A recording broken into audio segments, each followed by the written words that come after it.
ठीक है, तो सबसे पहले श्लोक नंबर 1 में रिकॉर्डिंग स्टार्ट है, एक बार और मैं कर देता हूँ। श्लोक नंबर 1 में भगवान कहते हैं, श्री भगवान वाचा मया सक्त मनः पार्थ योगम युजन्मदाश्रयः असंशयं समग्रं माम यथा ज्ञास्यसि तच्छृणु। भगवान यही कहते हैं यहाँ पे, हे अर्जुन सुनो कि अब तुम किस तरह मेरी भावना से पूर्ण होकर और मन को मुझ में आसक्त करके योग अभ्यास करते हुए मुझे पूर्णतया श्रम से रहित जान सकते हो। और प्रभुपाद जी भी यहाँ पे कहते हैं कि यहाँ पे भगवान अपने ऐश्वर्य के बारे में बताएंगे। इसके अलावा यहाँ पे भगवान ऐसे व्यक्तियों के बारे में बात करेंगे, ऐसे 4 भाग्यशाली व्यक्ति जो भगवान के प्रति आसक्त होते हैं, और ऐसे 4 भाग्यहीन व्यक्ति जो भगवान के प्रति कभी आसक्त नहीं होते, जो भगवान की शरणागति कभी ग्रहण नहीं करते। फिर आगे प्रभु कहते हैं 7.2 में, हे अर्जुन अब मैं तुमसे पूर्ण रूप से व्यवहारिक तथा दिव्य ज्ञान कहूंगा। इसे जान लेने पर तुम्हें जानने के लिए और कुछ भी शेष नहीं रहेगा। अब मैं तुम्हें जो दिव्य ज्ञान कहना जा रहा हूँ, जो व्यवहारिक ज्ञान देने जा रहा हूँ अर्जुन, इसे जान लेने पर तुम्हें कुछ भी जानने को और शेष नहीं रहेगा, ऐसा प्रभु कहते हैं। फिर आगे भगवान कहते हैं 7.3 में, मनुष्याणाम सहस्रेषु कश्चित् तद्विद्धि सिद्धये यत्तापपि सिद्धानां कश्चिन् मा वेत्ति तत्त्वतः। श्लोक नंबर 3 में भगवान कहते हैं, कई हजार मनुष्यों में से कोई एक सिद्धि के लिए प्रयत्नशील होता है, और इस तरह सिद्धि प्राप्त करने वालों में से भी कोई विरला ही मुझे वास्तव में जान पाता है। अब ध्यान से देखिए कि यहाँ पे भगवान कहते हैं कई हजार मनुष्यों में कोई एक सिद्धि के लिए प्रयत्न करता है। इसका एग्जाम्पल मैं देना चाहूंगा कि आप देखिए कितने आप लोग भाग्यशाली हैं कि ये डेली कम से कम भगवत गीता के क्लास में आते हैं और भगवान के बारे में जानते हैं। भगवान क्या कर रहे हैं हम लोग के लिए उसके बारे में जानते हैं, भगवान के बारे में जानने की कोशिश करते हैं। ये एक भाग्यशाली व्यक्ति होते हैं। जो भाग्यशाली व्यक्ति होते हैं उन्हीं को मौका मिलता है कथा से जोड़ने का। ठीक है, अब ध्यान से देखिए, आपके ही परिवार में कई लोग होंगे, आपके फैमिली, आपके रिलेटिव्स, आपके खुद के परिवारजन है ना, आपके भाई बहन या जो भी जन होंगे, वो तो भगवत गीता से नहीं जुड़े हैं। आप जुड़े हैं, आप भगवान के बारे में जानने की कोशिश कर रहे हैं, राइट है ना। आपके रिश्तेदार, आपके दोस्त, आपके नातेदार, वो सब तो भगवान से नहीं जुड़े हैं। भगवान ने आपको मौका दिया। वैसे भगवान मौका हर किसी को देते हैं। जैसे मैं बात करूं कि ये जब भगवत गीता का क्लास स्टार्ट हो रहा था, याद कीजिए लगभग 100 से 150 200 लोग जुड़ते थे। ठीक है, लेकिन अभी लगभग 17 से 25 30 लोग यहाँ पे भगवत गीता का सुनते हैं। तो चूंकि गलती कहाँ पे है, भगवान मौका तो सबको दिए हैं जुड़ने का, लेकिन भगवान तक वही पहुंच पाता है जिसको अपना लक्ष्य क्लियर हो, जिसको मालूम हो कि भगवत गीता से हमारा क्या कल्याण होने वाला है। डे 0 के दिन जब मैंने 11th ऑफ अप्रैल को क्लास लिया था, तब मैंने क्लियर बताया था कि यहीं से आपकी जर्नी स्टार्ट होती है, यहीं से लोग धीरे धीरे कम होना स्टार्ट हो जाएंगे। क्यों? क्योंकि लोगों को भगवान में इंटरेस्ट नहीं आएगा। भगवान में इंटरेस्ट ऐसा नहीं आता। जब हम भगवान के बारे में जानेंगे, भगवान के बारे में समझेंगे, भगवान के शब्दों को पकड़ेंगे, तो हमें इंटरेस्ट आता है। दूसरा चीज, भगवान की इच्छा के बगैर भगवान की भक्ति कोई कर भी नहीं सकता। इसलिए भगवान यहाँ पे कहते हैं कई हजार मनुष्यों में से कोई एक ही है जो सिद्धि के लिए प्रयत्न करता है, और इस तरह जो भी मनुष्य सिद्धि के लिए प्रयत्न करता है उसमें से कोई एक विरला ही होता है जो भगवान कृष्ण को जान पाता है, ऐसा प्रभु यहाँ पे कहते हैं। फिर आगे भगवान कहते हैं श्लोक नंबर 4 में, भूपीरा भूमिरापो अनलो वायु खम मनो बुद्धिरेव च अहंकार इत्ययं इत्ययं मे भिन्ना प्रकृतिर अष्ट अष्ट अष्ट अष्ट तथा। यहाँ पे भगवान क्या कहते हैं, पृथ्वी, जल, वायु, अग्नि, आकाश, मन, बुद्धि तथा अहंकार, ये 8 प्रकार से विभक्त मेरी भिन्न प्रकृतियां हैं।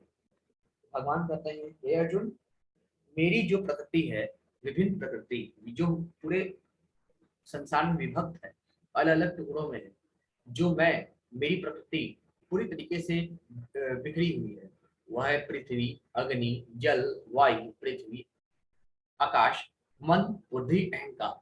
ये 8 तरह की मेरी विभक्त, मेरी विभिन्न प्रकृतियां हैं। ठीक है, फिर आगे भगवान कहते हैं 7.5 में अर्जुन से, हे महाबाहो अर्जुन, इनके अतिरिक्त मेरी एक अन्य पराशक्ति है जो उन जीवों से युक्त है जो इस भौतिक अपरा प्रकृति के साधनों का विदोहन कर रहे हैं। तो भगवान कहते हैं कि हे अर्जुन, हे महाबाहो अर्जुन, इसके अलावा मेरी एक अन्य शक्ति है, एक अन्य पराशक्ति है जो उन जीवों से युक्त है जो इस भौतिक साधनों का जो अपरा प्रकृति के साधनों का विदोहन कर। जैसे आज के समय में प्रकृति का खूब विदोहन हो रहा है, खूब दुरुपयोग हो रहा है। चाहे हम हवा का बात करें, भगवान ने कहा ना मेरी 8 तरह की प्रकृति है, अग्नि जल वायु पृथ्वी आकाश मन बुद्धि अहंकार। इन आठों का दुरुपयोग किया जा रहा है। भगवान का इन आठों का मनुष्य दुरुपयोग कर रहा है। आप देख सकते हैं किस तरीके से पॉल्यूशन बढ़ता जा रहा है। अग्नि का दुरुपयोग, वायु का दुरुपयोग, हर तरह का हर चीज का दुरुपयोग हो। तो ही प्रभु कहते हैं कि इसके अतिरिक्त एक अन्य बड़ा शक्ति है, यानी भगवान के द्वारा जो बनाई गई शक्ति है, बड़ा शक्ति यानी मनुष्य, वो भगवान की प्रकृति का विदोहन कर रहा है। यानी ये जो भगवान की 8 प्रकृतियां हैं, अग्नि जल वायु पृथ्वी आकाश मन बुद्धि अहंकार, इन आठों का विदोहन कर रहा है, मिसयूज कर रहा है, दुरुपयोग कर रहा है। इससे प्रकृति में असंतुलन क्रिएट होता है, नेचर में इनबैलेंस क्रिएट होता है, जो कि सही नहीं। और इसी का रीजन हमको अलग अलग तरह के फ्लड्स, नेचुरल कैलेमिटीज के रूप में हमको मिलता है, जो कि हम कहते हैं कि ये सारी चीजें क्यों हो रही है। देख रहे हैं ना, बाढ़ वगैरह आया है, कारण क्या है? कारण यही है कि हम अपनी प्रकृति का विदोहन कर रहे हैं, भगवान की जो विभक्त प्रकृति है उसका विदोहन कर रहे हैं, जो कि हमको नहीं करना चाहिए। फिर आगे भगवान कहते हैं 7.6 में, सारे प्राणियों का उद्गम इन दोनों शक्तियों में है। इस जगत में जो कुछ भी भौतिक तथा आध्यात्मिक है उसकी उत्पत्ति तथा प्रलय मुझे ही जानना। तो भगवान कहते हैं, हे अर्जुन, सारे प्राणियों का जो उद्गम है, जितने भी प्राणी हैं सभी का उद्गम इन दोनों शक्तियों में है। ठीक है, इस जगत में जितने भी हैं, चाहे वो भौतिक चीजें हैं चाहे आध्यात्मिक जगत है। भौतिक जगत यानी पृथ्वी लोक, आध्यात्मिक यानी स्वर्ग लोक या वैकुंठ लोक, जो भी है सब कुछ, उसका उत्पत्ति और प्रलय, उसका उत्पन्न होना और खात्मा, सब कुछ मुझे ही जान। फिर आगे भगवान श्लोक नंबर 7 में कहते हैं, हे धनंजय, मुझसे श्रेष्ठ कोई सत्य नहीं है। जिस प्रकार मोती धागे में गुंथे रहते हैं उसी प्रकार सब कुछ मुझ पर ही आश्रित है। तो इस श्लोक में भगवान कहते हैं कि हे अर्जुन, मुझसे श्रेष्ठ इस जगत में कुछ नहीं है। जिस प्रकार आप मोती के धागे को देखते होंगे, मोती एक एक मोती धागे में गुंथा रहता है, उसी प्रकार समस्त संसार मुझ में गुंथा हुआ है, ऐसा भगवान यहाँ पे कह रहे हैं।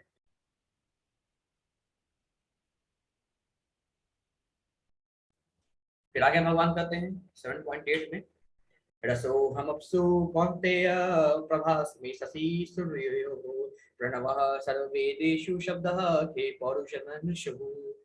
भगवान यहाँ पे कहते हैं, हे कुंती पुत्र, मैं अब भगवान अपने प्रकृति के बारे में थोड़ा और बताते हैं।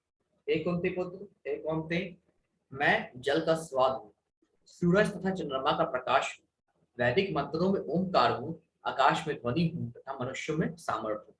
तो भगवान क्या कहते हैं अर्जुन से, हे कुंती पुत्र, मैं जल का स्वाद हूँ, जल में जो टेस्ट रहता है वो मैं हूँ। सूरज तथा चंद्रमा में जो लाइट रहती है, प्रकाश रहता है, वो मैं हूँ। वैदिक मंत्रों में मैं ओमकार हूँ, आकाश में मैं साउंड यानी ध्वनि हूँ तथा मनुष्यों में मैं सामर्थ्य हूँ। ठीक है, अब भगवान क्या क्या है जरा उसको देख लेते हैं। भगवान पानी का स्वाद है, चांद और सूरज की रोशनी है, वैदिक मंत्रों में ओमकार, ईथर यानी आकाश में ध्वनि है, आदमी में योग्यता है, पृथ्वी में सुगंध है, आग में तपिश है, सभी जीवों की जिंदगी है, सभी तपस्वियों की तपस्या है, सभी अस्तित्व की मूल बीज है, सभी बुद्धिमान व्यक्तियों के बुद्धि है, सभी शक्तिशाली पुरुष के कौशल है, और सभी मजबूत व्यक्तियों के शक्ति हैं, और धार्मिक सिद्धांतों के जो हमारी क्या कहते हैं, हमारी जो सेक्स लाइफ होती है वो धार्मिक सिद्धांतों के अनुसार होना चाहिए, उसके विपरीत नहीं होना चाहिए। तो ये धर्म के अनुसार ही होना चाहिए। ये संतानोत्पत्ति के लिए की जाती है, संतान उत्पन्न भी धर्म के हेतु किया जाना चाहिए, उसके अलावा इसका दुरुपयोग नहीं होना चाहिए, जो आजकल बहुत बढ़ गया है। तो भगवान यहाँ पे सारी चीजें कहते हैं। फिर आगे श्लोक नंबर 12 में भगवान कहते हैं, हे अर्जुन, तुम जान लो कि मेरी शक्ति द्वारा सारे गुण प्रकट होते हैं। चाहे वो सतोगुण हो, रजोगुण हो, तमोगुण हो। एक प्रकार से मैं सब कुछ हूँ किंतु हूँ स्वतंत्र हूँ।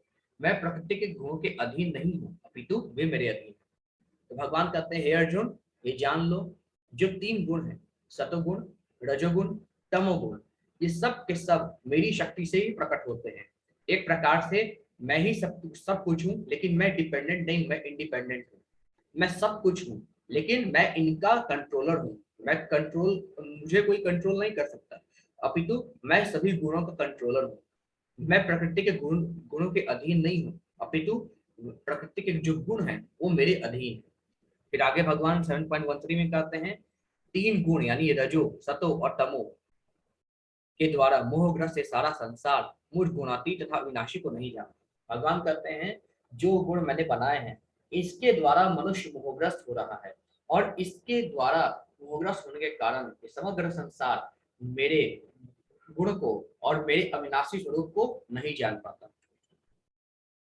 फिर आगे प्रभु कहते हैं, दैवी हयशा गुणमयी मम माया दुरतया मामेव ये प्रपदन्ते माया मिताम तनन्ति ते।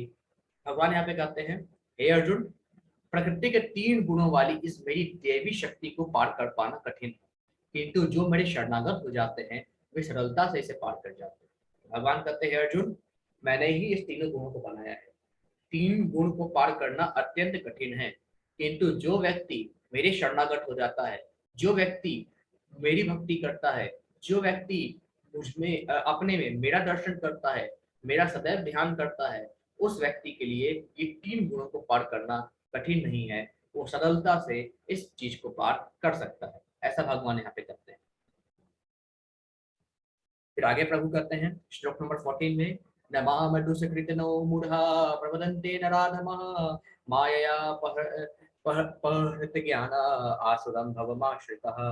भगवान कहते हैं, जो व्यक्ति निपट मूर्ख है, जो मनुष्यों में अधम है, जिनका ज्ञान माया द्वारा हर लिया गया है, और जो असुरों की नास्तिक प्रकृति को धारण करने वाले हैं, ऐसे दुष्ट मेरी शरण ग्रहण नहीं करते। अब भगवान यहाँ पे बताते हैं कि ऐसे कौन चार लोग हैं जो भगवान की शरण कभी ग्रहण नहीं करते। जो लोग निपट मूर्ख हैं, जो मनुष्यों में अक्षम है, अधम है, जो सबसे अधर्मी है मनुष्यों में, जिनका ज्ञान माया द्वारा हरा जा चुका है, और जो असुरों की नास्तिक प्रकृति को ग्रहण किए रहते हैं, ऐसे चार लोग भगवान की शरण ग्रहण नहीं करते। ठीक है। फिर आगे भगवान कहते हैं, कौन कौन लोग जो भगवान की शरण ग्रहण करते हैं, भगवान की पूजा करते हैं, भक्ति करते हैं। चार प्रकार के लोग होते हैं जो भगवान की भक्ति करते हैं, पूजा करते हैं। भगवान कहते हैं, चतुर्विद्या भजन्ते माम जनाः सुकृतो अर्जुनः आर्तो जिज्ञासु अर्थार्थी ज्ञानी च भरत शर्मा। भगवान यहाँ पे कहते हैं, हे भरत श्रेष्ठ, चार प्रकार के पुण्यात्मा मेरी सेवा करते हैं, आर्ट, जिज्ञासु, अर्थार्थी तथा ज्ञानी। इन लोगों की चार श्रेणियां हैं। वे जो पीड़ित हैं, वे जिन्हें धन की आवश्यकता है, वे जिन्हें जिज्ञासा है, और वे जिन्हें परम सत्य का ज्ञान है। ये सारे लोग विभिन्न परिस्थितियों में परमेश्वर की भक्ति करते रहते हैं। शुद्ध भक्ति निष्काम होती है और उसमें किसी लाभ की आशंका नहीं रहती। भगवान कहते हैं कि चार तरह के लोग मेरी भक्ति करते हैं, मेरी शरण में आते हैं। पहले, जो किसी न किसी प्रॉब्लम से, किसी न किसी समस्या से घिरे रहते हैं, वो भगवान के पास जाते हैं अपनी समस्या का हल ढूंढने के लिए। दूसरे लोग, जिन्हें रुपए पैसे की आवश्यकता होती है, धन की आवश्यकता होती है, वे भगवान के पास जाते हैं अपने धन की आवश्यकताओं की पूर्ति के लिए। तीसरे लोग, जो भगवान को जानने की आकांक्षा रखते हैं, जो भगवान को जानने की जिज्ञासा रखते हैं, जो भगवान को जानना चाहते हैं, ऐसे लोग भगवान के शरण में जाते हैं। और चौथे लोग, जो सब कुछ जानते हैं भगवान के बारे में, वे लोग भगवान की पूजा करते हैं। ये सब ज्ञानी होते हैं। तो ये चार तरह के लोग डिफरेंट सिचुएशंस में भगवान के पास जाते हैं, भगवान की भक्ति करते हैं, है ना। और भगवान कहते हैं कि इन सभी के अलावा शुद्ध भक्ति एक ऐसी भक्ति है जिसमें व्यक्ति किसी भी तरह की इच्छा नहीं रखता, बस भक्ति करता है बिना किसी लाभ के, बिना किसी फल की इच्छा के। जब भगवान की निष्काम भक्ति की जाती है तो वह शुद्ध भक्ति कहलाती है। ठीक है। अब इन शुद्ध भक्ति की कथा थोड़ा सुनिए, बहुत अच्छा लगेगा आप सभी को कथा सुनकर। ठीक है। पहली कथा आती है हाथी की। ये गजराज महाराज है ना। तो ये जो गजराज महाराज हैं, ये पिछले जन्म में भगवान के बहुत बड़े भक्त, परंतु किसी कारणवश इनको एक हाथी के रूप में जन्म लेना पड़ा।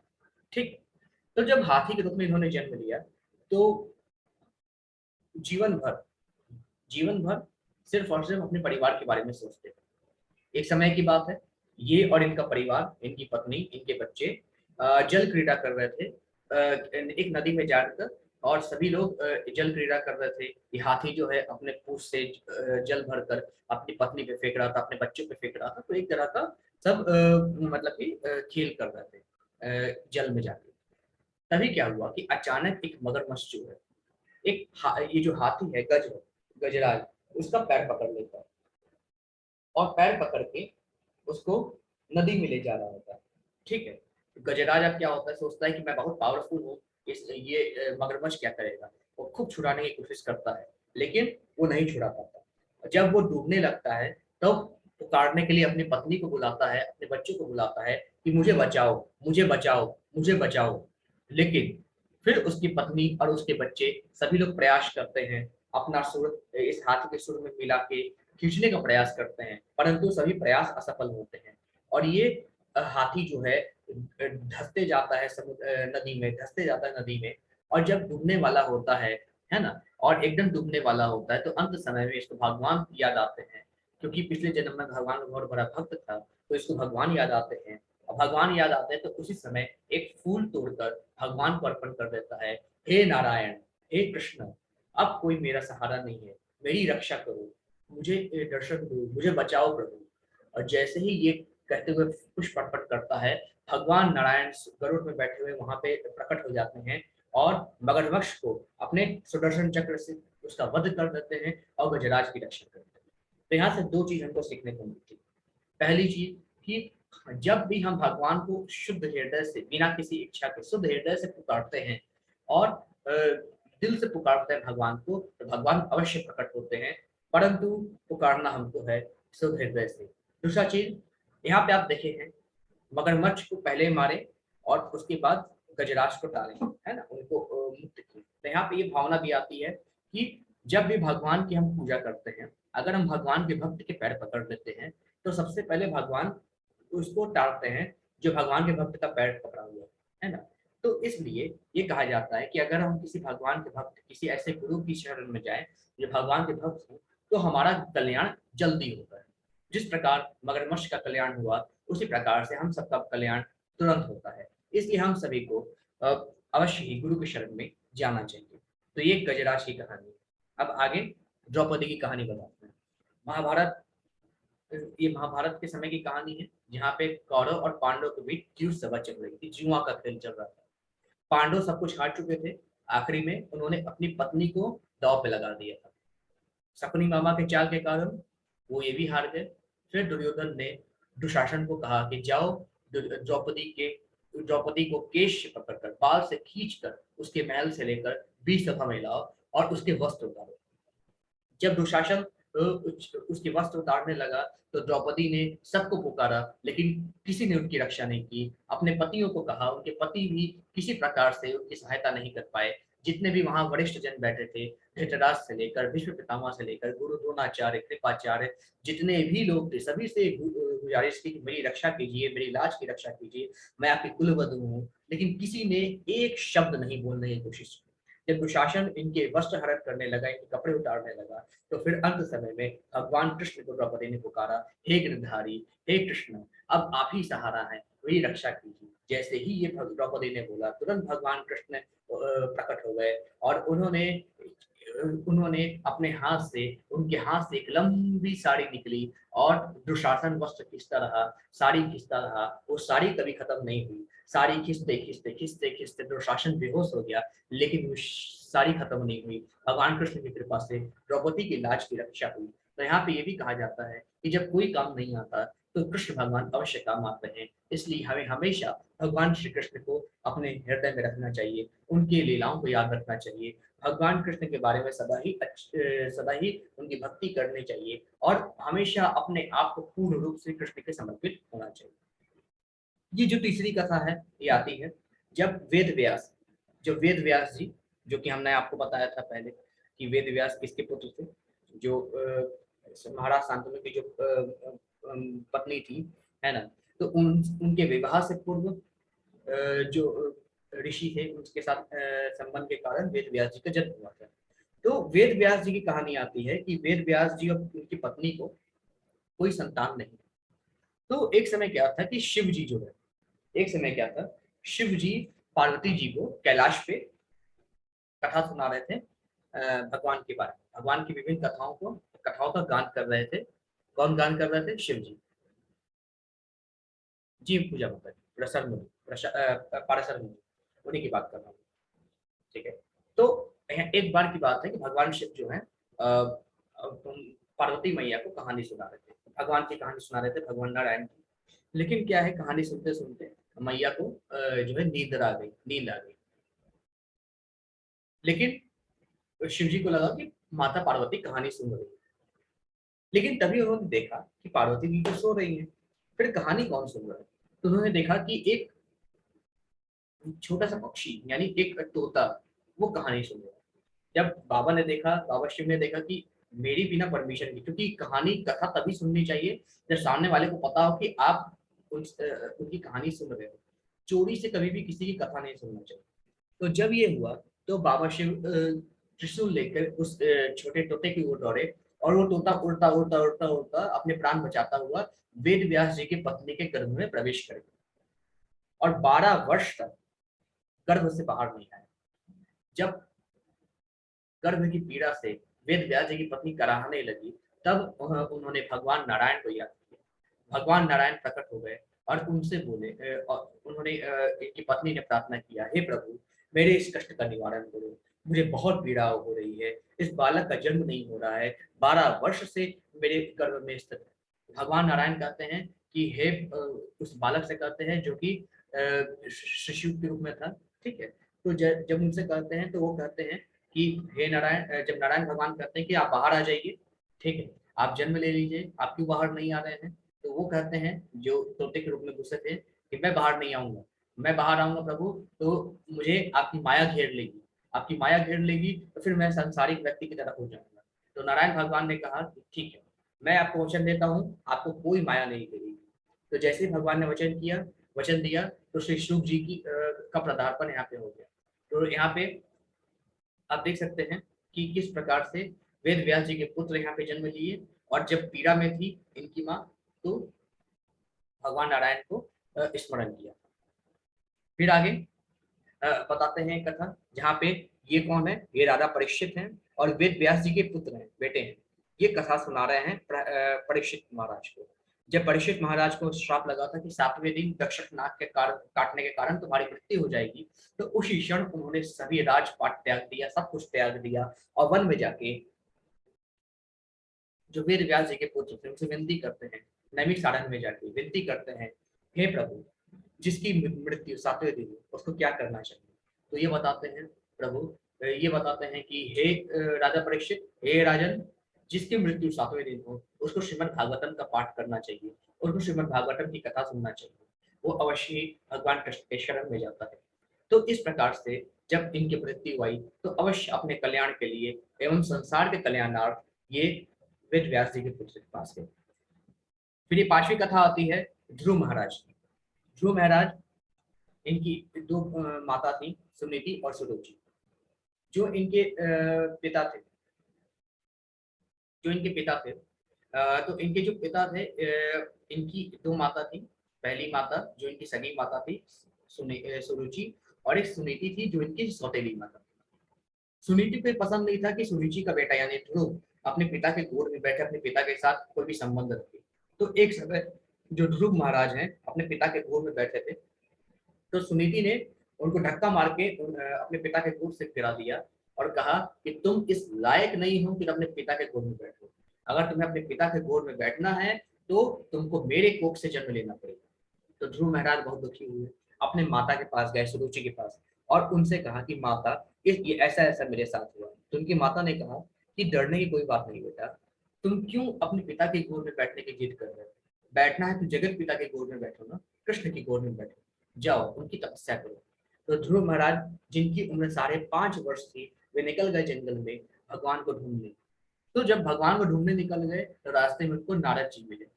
नारद जी ने कहा ध्रुव कहाँ जा रहे हो? जंगल में। जंगल में बहुत भयंकर जानवर रहते हैं, जाओ अपने महल को जाओ। तो ध्रुव कहते हैं मैं भगवान को ढूंढने जा रहा हूँ, मुझे भगवान चाहिए। तो नारद जी फिर उनके गुरु बने। नारद जी ने उनको मंत्र दिया कि इस मंत्र का जाप करो, ओम नमो भगवते वासुदेवाय नमः। इस मंत्र का जाप करके तुम भगवान को प्राप्त करोगे। तो 6 महीने में ध्रुव जी को भगवान के दर्शन हुए थे। ध्रुव जी ने पहले महीने अन्न खाना छोड़ा, सिर्फ फलहार करते थे। दूसरे महीने में जब तप कर रहे थे तो उन्होंने फल खाना छोड़ दिया, सिर्फ और सिर्फ पेड़ के पत्ते और जल लेके रहते थे। तीसरे महीने में जो है उन्होंने पत्ते खाने भी छोड़ दिए, जल पीकर सिर्फ रहते थे। चौथे महीने में उन्होंने जल का भी त्याग कर दिया, सिर्फ हवा पे रहने लगे। 5वें महीने में उन्होंने एक एक दिन करके गैपिंग करके हवा लेना स्टार्ट किया। जैसे आज सांस ले लिए तो अगले दिन सांस छोड़ते थे, या 2 दिन बाद सांस छोड़ते थे। और छठे दिन उन्होंने एक बार सांस लिया और संकल्प कर लिया, अगर जब तक भगवान नहीं मिलेंगे मैं सांस नहीं छोड़ूंगा। और जब उन्होंने सांस लिया पूरे त्रिलोक में हाहाकार मच गया। फिर भगवान नारायण आए, प्रकट हुए और ध्रुव से पूछा बताओ क्या चाहिए। जब भगवान नारायण सामने प्रकट थे तो ध्रुव के मुख से कुछ निकलता नहीं था, समझ नहीं पा रहा था कि वो क्या करे। तो भगवान नारायण ने अपने जो शंख है उसको ध्रुव के सर पर लगाया, तो उसको चारों वेदों का ज्ञान, सभी चीजों का ज्ञान क्षण भर में हो गया। और फिर उन्होंने कहा कि प्रभु, मैं यहाँ तक करने से पहले तो सोच कर आया था कि मुझे राजपाट चाहिए, मुझे अपने पिता की गोद चाहिए, लेकिन आपके दर्शन करने के बाद मुझे कुछ नहीं चाहिए, मुझे सिर्फ और सिर्फ आपकी निश्चल भक्ति और सेवा चाहिए। तो जब ये कहा तो भगवान ने कहा कि हे ध्रुव, तुमने मेरी भक्ति से, अपनी भक्ति से मुझे प्रसन्न किया है। जब तक इस संसार में रहोगे, राजा बन के रहोगे, तुम्हें सभी सुख प्राप्त होंगे। और जब इस संसार को छोड़ोगे तो तुम्हारे नाम से एक लोक होगा, ध्रुव लोक। हम कहते हैं ना ध्रुव तारा, पोल स्टार, और ध्रुव जी के नाम पर है। आज भी ध्रुव लोक में ध्रुव जी रहते हैं। और जब भी कोई आत्मा जब वैकुंठ की ओर, गोलोक की ओर प्रस्थान करती है तो एक बार ध्रुव लोक का चक्कर अवश्य लगाती है। इतनी महिमा है ध्रुव की, ध्रुव जी की। ये जो छठी तस्वीर है आप देख सकते हैं, ये है श्री राम, और ये त्रेता युग की तस्वीर है जब श्री राम जी और सुग्रीव जी की मित्रता हुई थी। तो इस समय जब भगवान श्री राम सबरी जी से मिलकर जा रहे थे, जहाँ पे उनको हनुमान जी मिले, हनुमान जी से भेंट हुआ, हनुमान जी के कंधे पे श्री राम लक्ष्मण बैठ के सुग्रीव जी से मिलने पहुंचे। और वहां पे सुग्रीव जी और श्री राम जी की मित्रता हुई, जहाँ पे श्री राम जी ने बाली को मारकर सुग्रीव जी की पत्नी को छुड़वाया, उनके राज को छुड़वाया। और फिर सुग्रीव जी के वानर सेना की मदद से श्री राम ने लंका पे चढ़ाई की, अपनी पत्नी को वहां से छुड़वाया और धर्म की पुनः स्थापना की थी। और फिर उसके बाद आखिरी में जो तस्वीर है, यह आपके जो तस्वीर है आपके एक जगह की है, जहाँ पे अनेक साधु लोग बैठ के तपस्या कर रहे हैं और ये चर्चा कर रहे हैं कि कलयुग के प्राणियों का किस प्रकार से उद्धार होगा, कलयुग के प्राणी किस प्रकार से भगवान की भक्ति करेंगे, क्योंकि कलयुग में लोगों के पास समय नहीं होगा, लोग भगवान की भक्ति कर नहीं पाएंगे। तो किस प्रकार से भगवान की भक्ति करके, किस प्रकार से भगवान की भक्ति करके वे कलयुग के पाप को पार कर सकते हैं, इस प्रकार से चर्चा करने के लिए कई ऋषिगण इकट्ठा हुए थे। ठीक है। तो यहीं पे यहाँ पे चर्चा की हुई। तो यहाँ पे एक माता जी ने पूछा है कि वेद व्यास जी के पुत्र का नाम क्या था, तो श्री शुक जी महाराज। ठीक है, श्री शुक, शुक यानी तोते का नाम होता है श्री शुक जी महाराज। तो इनका नाम ही था श्री शुक जी महाराज। ठीक है, श्री शुक जी महाराज इनका नाम था, और वेद व्यास जी के पुत्र का नाम। ठीक है। और यहाँ पे आप देख सकते हैं कई ऋषिगण, 88,000 ऋषि, कई ऋषिगण, लाखों ऋषि यहाँ पे इकट्ठा हुए थे। और इनमें से जो प्रमुख थे, है ना, सोनकादि ऋषि उनका नाम था। सोनकादि ऋषि यहाँ पे चर्चा करते हैं कि किस प्रकार सभी लोग, सभी ऋषिगण प्रातः स्नान करके सोनकादि ऋषि के पास जाते हैं और उनसे बोलते हैं कि हे ऋषिगण, आप हम सब में वरिष्ठ हैं, आप हमें बताएं किस प्रकार से कलयुग के प्राणियों का कल्याण होगा। ये वही कथा है जब श्रीमद् भागवतम स्टार्ट होता है, तो स्टार्ट होने पे किस तरीके से ऋषिगण सोनकादि ऋषि से पूछते हैं। ठीक है, ये भागवतम में स्टार्ट के अध्याय में है। फिर सोनकादि ऋषि कहते हैं कि उस समय जब श्री शुक जी महाराज राधा परीक्षित को श्रीमद् भागवतम की कथा सुना रहे थे, मैं भी इन महर्षियों में वहां पे उपस्थित था। वहां पे जो एक एक शब्द मुझे मालूम है और वही कथा मैं तुम्हें सुनाने जा रहा हूँ। तो श्रीमद् भागवतम पूरा का पूरा शौनकादिक ऋषि ने 88,000 ऋषियों को जो भी वहां पे एकत्रित थे उनको सुनाया था। और शौनकादिक ऋषि इन ऋषियों में मौजूद थे जब श्री शुक जी ने राजा परीक्षित को श्रीमद् भागवतम की कथा सुनाई थी और राजा परीक्षित का कल्याण किया था। तो ये कुछ कथा है भगवान के शुद्ध भक्तों के बारे में। इनकी कथा हम जितना सुने उतना ही कम है। इनके बारे में पढ़ के हमें और भक्ति करनी चाहिए, भगवान की और भक्ति करनी चाहिए, जिससे हम सबका कल्याण अवश्य हो। फिर आगे भगवान कहते हैं तेषाम ज्ञानी नित्युक्त एक भक्ति विषयस्ते प्रियो ही ज्ञानी नो अत्यर्थमहम स च मम प्रियः। भगवान यहाँ पे कहते हैं इनमें से जो परम ज्ञानी है और शुद्ध भक्ति में लगा रहता है वह सर्वश्रेष्ठ है, क्योंकि मैं उन्हें अत्यंत प्रिय हूँ और वह मुझे प्रिय है। भगवान कहते हैं हे अर्जुन, इन सभी भक्तों में से जो परम ज्ञानी है, 4 तरह के भगवान के भक्त हैं, है ना, उनमें जो परम ज्ञानी है वह अशुद्ध भक्ति में लगा रहता है ना, जो बिना किसी इच्छा के मेरी भक्ति में लगा रहता है, जो परम ज्ञानी है, ऐसे भक्त सर्वश्रेष्ठ हैं, क्योंकि मैं उसकी वो मेरा अत्यंत प्रिय है और मैं उसका अत्यंत प्रिय हूँ। भगवान ऐसे करते हैं। फिर आगे प्रभु कहते हैं बहुनाम जन्म नामन्ते ज्ञानवान मां प्रवदन्ते वासुदेवः सर्वमिति स महात्मा सुदुर्लभः। भगवान कहते हैं अनेक जन्मांतर के बाद जिसे सचमुच ज्ञान होता है वह मुझको समस्त कारणों का कारण जानकर मेरी शरण में आता है, ऐसा महात्मा अत्यंत दुर्लभ है। अब यहाँ पे भगवान कहते हैं इसका थोड़ा सा उदाहरण देके मैं समझाता हूँ। अनेक युग बीत गए, 7वां मनवंतर चल रहा है, 28वां चतुर्युग चल रहा है, जिसका कलयुग चल रहा है। हमारी मुक्ति नहीं हुई, मुक्ति होनी होती तो हो गई होती। हम सब जन्म जन्मांतर से भटक रहे हैं, बार बार जन्म, बार बार मरण, बार बार जन्म, बार बार मरण, 7 मनवंतर से भटक रहे हैं। 28वां चतुर्युग आ गया है कलयुग में। अब हमको ज्ञान हुआ है भगवान कृष्ण कौन, सोचिए। तब से हमको ज्ञान ही नहीं था। अगर ज्ञान होता तो हम आज यहाँ नहीं होते, हम गोलोक धाम में होते, हमारी मुक्ति हो गई होती। लेकिन हम सब अगर यहाँ पे कथा सुन रहे हैं, भगवान के बारे में जान रहे हैं, तो इसका ये मतलब है कि ये मौका भगवान ने हमको दिया है कि भगवान के बारे में जानकर उन तक पहुंच सके। लेकिन ये मौका में भी हम जो है अनेक तरह के सांसारिक क्रियाकलापों में लगे हुए हैं। हम जानते हैं यह हमेशा नहीं रहेगा। हमारे मरने के बाद क्या हम इनको भोगेंगे? क्या नहीं। जब तक हमारा शरीर है, ये सारी चीजें, सारी माया उपस्थित है, उसके बाद ये हमारे लिए नश्वर हो जाएंगे। जितने भी रिश्ते रिश्ते नाते हमारे साथ हैं, हमारी मम्मी के, पापा के, चाहे हमारे जितने भी रिलेटिव्स के, कब तक रिश्ते हैं? जब तक एक शरीर जीवित है। शरीर के मरने के बाद ये सारे रिश्ते खत्म। आप सोचिए पिछले जन्म में आप कभी मनुष्य रहे होंगे तो आपके माता पिता कोई और होंगे, आपके दादा दादी कोई और होंगे, नाना नानी कोई और होंगे। क्या आज आपके लिए उन सारे रिश्तों का महत्व है? क्या आपके लिए उन सभी रिश्तों का कोई महत्व है? आपको याद भी है वो रिश्ता? वो कैसा रिश्ता था? जब रिश्ता याद नहीं तो क्यों हम हर जन्म में जो है रिश्तों को लेकर, नातों को लेकर, इन सांसारिक क्रियाकलापों को लेकर हम हर जगह समय फंसे रहते हैं। 7 मनवंतर से हम यही करते आ रहे हैं। 7वें मनवंतर के 28वें चतुर्युग में हमको समय मिला है कलयुग में कि अब भगवान की शरण ग्रहण कर ले। फिर भी हम संसारिक माया में लगे हुए हैं, मोह माया में लगे हुए हैं और अनेक तरह के ऐसे कार्य जो नहीं करने चाहिए थे अभी तक हम करते आ रहे थे। भगवत गीता तो हमको अभी मिली है भगवान की कृपा से, लेकिन अभी तक तो हम वही सब कार्य करते आ रहे थे, वही सब काम करते आ रहे थे जो नहीं करने चाहिए थे। इसलिए भगवान कहते हैं कि अनेक जन्म जन्मांतर के पश्चात कोई बिरला ही है जो जान पाता है कि मैं कौन हूँ, मुझे समस्त कारणों का कारण मान पाता है। नहीं तो अनेक जन्म में हम नहीं जान पाते कि भगवान कृष्ण ही समस्त कारणों के कारण।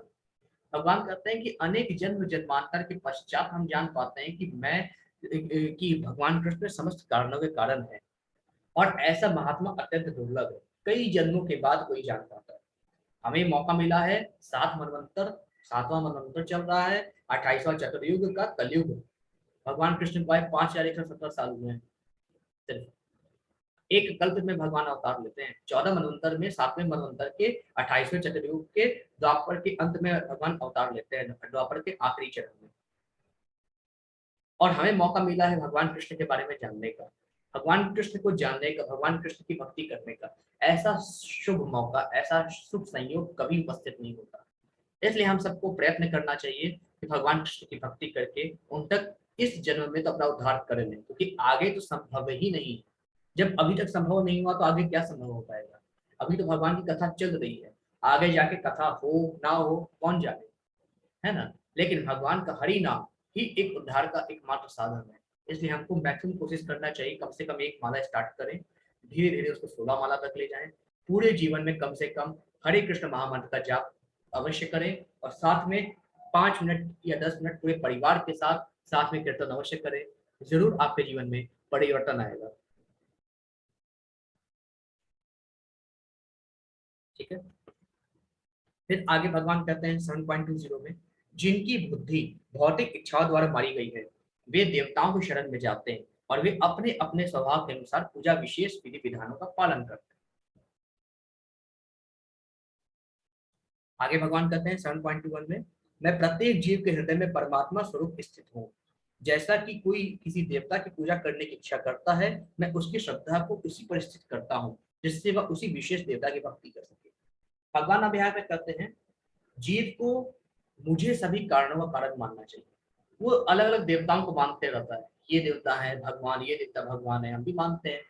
बाबाओं के पीछे हम लगे रहते हैं, अनेक प्रकार के बाबाओं के पीछे लगे रहते हैं, उनको भगवान मानते हैं। कोई थोड़ा सा चमत्कार क्या दिखा दे भगवान बनाते हैं, तो उनको मंदिर बना देते हैं, पूजा करने लगते हैं, उनके व्रत तक करने लगते हैं, ऐसा हम करने लगते हैं।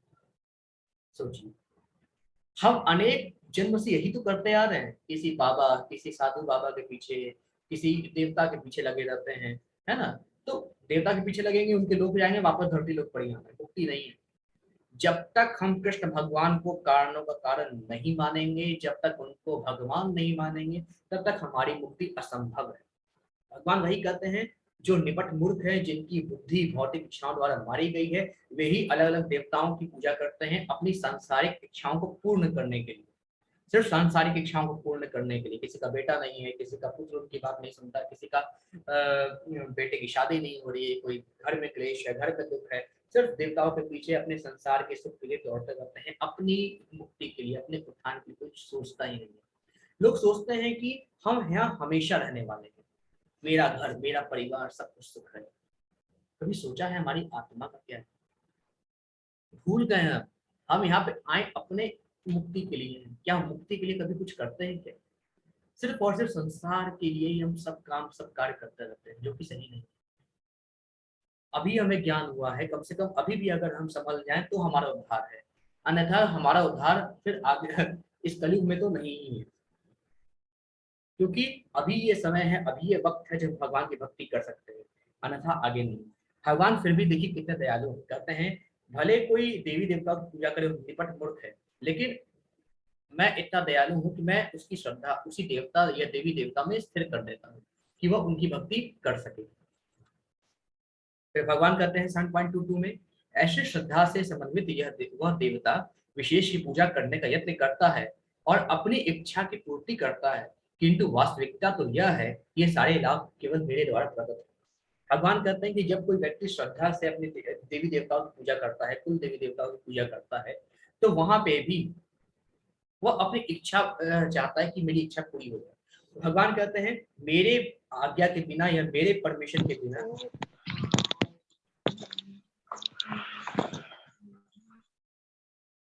मेरे आज्ञा के बिना, मेरे परमिशन के बिना या मेरी शक्ति के बिना, मेरी इच्छा के बिना कोई भी देवी देवता ये लाभ किसी को दे नहीं सकता।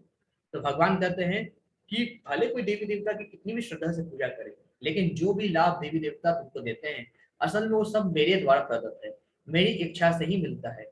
भले एक आपको एक निमित्त के थ्रू मिलता है, एक व्यक्ति के थ्रू मिलता है, देवी देवता के थ्रू मिलता है वो लाभ, लेकिन वो सब कुछ मेरी इच्छा से ही मिलता है।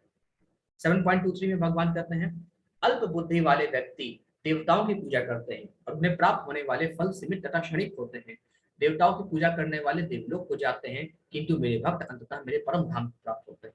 भगवान कृष्ण कहते हैं हे अर्जुन, जो अल्प बुद्धि वाले होते हैं, देवी देवताओं के पीछे भागते हैं, वे उन्हीं के लोग जाना चाहते हैं, लेकिन उनसे जो फल मिलता है वो सीमित होता है, कुछ ही समय के लिए होता है, फिर वो समाप्त हो जाता है। देवताओं को पूजने वाले देवलोक को जाते हैं, लेकिन मेरा पूजन करने वाले मेरे धाम को जाते हैं, और मेरे धाम को जाने वाले वापस इस धरती पर नहीं आते। ऐसा भगवान कहते हैं। फिर आगे भगवान कहते हैं 7.24 में, बुद्धिहीन मनुष्य मुझको ठीक से न जानने के कारण सोचते हैं कि मैं पहले निराकार था और अब अपने साकार स्वरूप में प्रस्तुत हुआ हूँ। वे अपने अल्प ज्ञान के कारण मेरी अविनाशी तथा सर्वोच्च प्रकृति को नहीं जान पाते। और भगवान कहते हैं कि बुद्धिहीन मनुष्य मुझको ठीक से ना जानने के कारण सोचते हैं पहले मैं एक लाइट के फॉर्म में था, लाइट के फॉर्म से मैं प्रकट हुआ हूँ, जन्म लिया, अवतार लिया हूँ, जन्म लिया, लाइट से मैं प्रकट होता हूँ। लेकिन वो मूर्ख मनुष्य जानते नहीं है ये चीज गलत है। मैं अविनाशी हूँ, मेरे बारे में तो जानते ही नहीं है। मैं लाइट से प्रकट नहीं होता हूँ, लाइट मुझसे प्रकट होता है। मेरे देह की जो तेज है वही एक ब्रह्म ज्योति कहलाती है। जो लोग कहते हैं, जो लोग आपके जितने भी लोग ऐसे लोग होते हैं जो एनर्जी की पूजा करते हैं, है ना, तो ये लोग सोचते हैं कि भगवान एनर्जी से प्रकट होते हैं, लेकिन ये नहीं जानते एनर्जी भगवान के शरीर की तेज है। फिर आगे भगवान कहते हैं 7.25 में, मैं मूर्खों तथा अल्पज्ञों के लिए कभी भी प्रकट नहीं हूँ, उनके लिए तो मैं अपनी अंतरंगा शक्ति द्वारा आच्छादित रहता हूँ, अतः वे यह नहीं जान पाते कि मैं अजन्मा तथा विनाशी हूँ। भगवान कहते हैं कि जो लोग निपट मूर्ख हैं, जो अल्पज्ञ हैं, जिनको आधा ज्ञान है, मैं उनके लिए तो कभी जीवन में प्रकट नहीं हूँ। उनके लिए मैं हमेशा अपनी अंतरंगा शक्ति द्वारा आच्छादित रहता हूँ। वो कभी नहीं जान पाते कि मैं अजन्मा हूँ, मैं अविनाशी हूँ। फिर आगे भगवान कहते हैं 7.26 में, हे अर्जुन, श्री भगवान होने के नाते जो कुछ भूतकाल में घटित हो चुका है, जो अभी घटित हो रहा है, जो भविष्य में घटित होगा, सब कुछ मैं जानता हूँ। मैं समस्त जीवों को जानता हूँ, किंतु कोई जीव मुझको जान नहीं पाता। मैं तीनों काल का ज्ञाता हूँ, मैं त्रिकालदर्शी हूँ, परंतु मैं सभी जीवों को जानता हूँ, किंतु कोई जीव मुझको नहीं जान पाता। आगे भगवान कहते हैं 7.28 में, येषाम गतम पापम जनानां पुण्यकर्मणां ते द्वंद्वमोह निर्मुक्तः भजन्ते मां दृढ़व्रतः।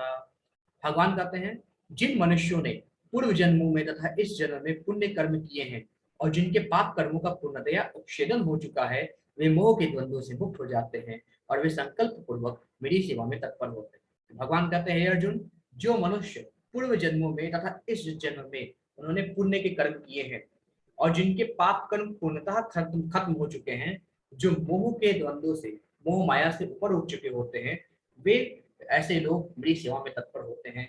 जो पिछले जन्म के पूर्ण कर्म, पुण्य कर्म और इस जन्म के पुण्य कर्मों के कारण और जिनके दोनों जन्म के पाप कर्म खत्म हो चुके होते हैं, ऐसे ही व्यक्ति भगवान की सेवा कर पाते हैं, ऐसा प्रभु करते हैं।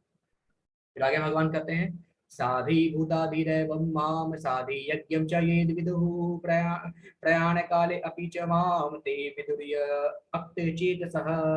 भगवान कहते हैं, जो मुझ परमेश्वर को मेरी पूर्ण चेतना में रहकर मेरे जगत का, देवताओं का तथा समस्त यज्ञ विधियों का नियामक जानते हैं, वे अपनी मृत्यु के समय भी मुझ भगवान को जान और समझ सकते हैं।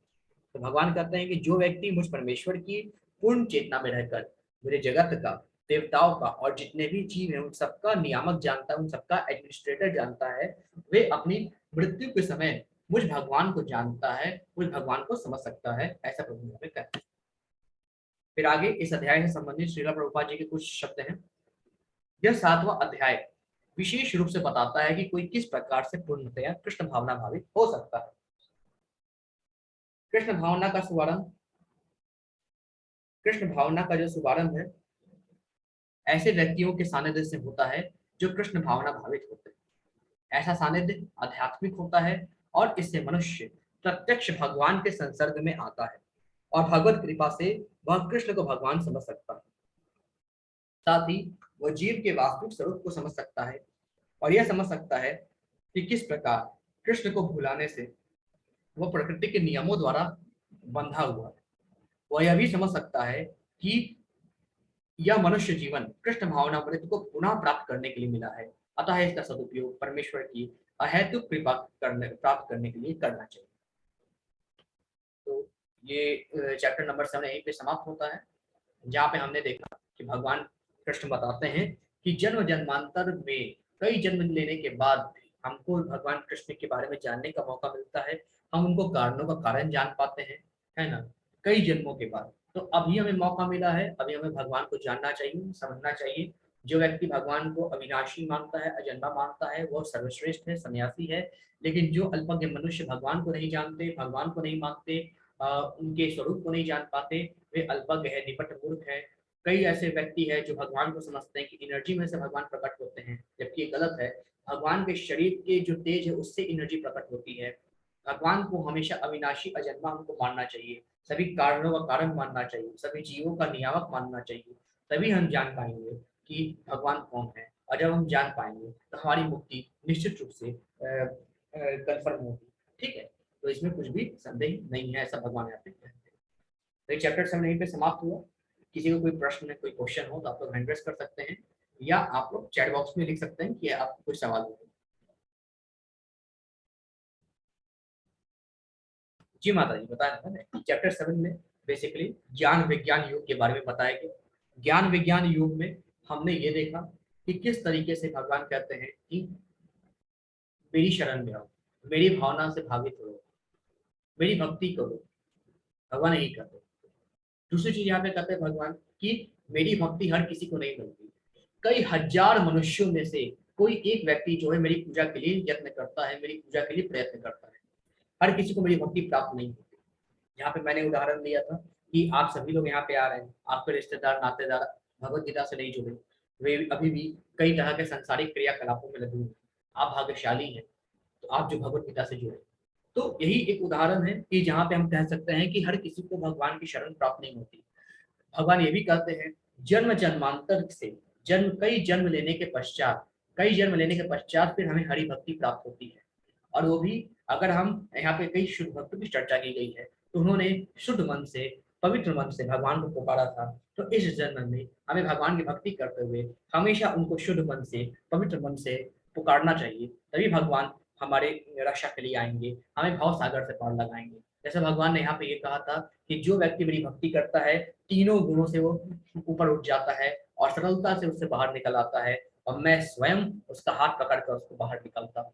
साथ में भगवान ने ये भी कहा था कि भगवान ने भी कहा है भगवत गीता में कि जो भी व्यक्ति देवताओं की पूजा करता है वो अल्पज्ञ है, निपट मूर्ख है। क्योंकि जो भी देवता लोग फल देते हैं वो टेम्पोररी होता है, लेकिन जो भी फल देते हैं वो सब मेरे ही इच्छा के द्वारा देते हैं। तो क्यों ना मेरी भक्ति करो। देवताओं का पूजन करोगे देव लोग जाओगे, मेरी पूजन करोगे तो मेरे लोग आओगे, और वहां से वापस धरती पर आना नहीं होगा। इसलिए मुझे अजन्मा जानो, अविनाशी जानो, मुझे सभी कारणों का कारण मानो, सभी चीज का नियामक मानो। अगर मानोगे तो मेरे लोग को आओगे, नहीं तो नष्ट हो जाओगे, ऐसा भगवान कहते हैं। तो चैप्टर 7 में यही बताया गया। जी माता। और किसी को कोई क्वेश्चन हो, कोई प्रश्न हो तो आप लोग हैंड रेस कर सकते हैं, अपने क्वेश्चन पूछ सकते हैं, प्रश्न पूछ सकते हैं, या अपने प्रश्न चैट बॉक्स में लिख सकते हैं।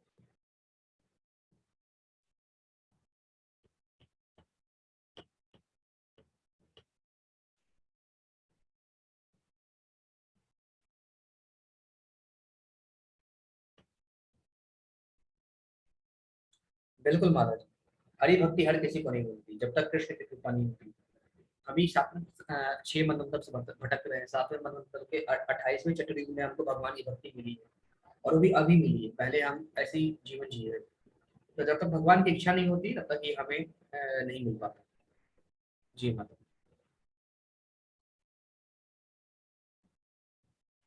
और किसी कोई प्रश्न कोई क्वेश्चन आप लोग हैंड रेस कर सकते हैं, कोई प्रश्न पूछ सकते हैं।